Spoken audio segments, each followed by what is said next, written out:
Собраниската комисија за економски прашања, труд и енергетска политика денеска не го прифати предлогот за изменување и дополнување на законот за минимална плата, поднесен од пратеничката група на Социјалдемократскиот сојуз, како и предлогот на координаторот на оваа пратеничка група Оливер Спасовски за одржување јавна расправа и обид за постигнување договор меѓу трите засегнати страни за зголемување на минималната плата. Минималната плата е показател на тоа колку едно општество го вреднува трудот на работниците.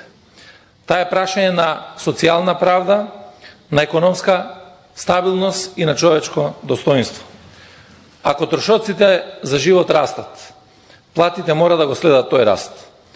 Ако сакаме да ја задржиме работната сила во државата и да обезбедиме стабилни семејства, мора да гарантираме дека работата обезбедува пристоен живот. Според Фатмир Битичи од Социјалдемократскиот сојуз, минимална плата од 600 евра не е каприц, туку потреба, а владата да ги затвори системските дупки за да не се зголемуваат цените. Со предложениот закон се бараше минималната плата во државава да изнесува 36.960 денари или 600 евра за периодот од март 2026 година до март 2027 година.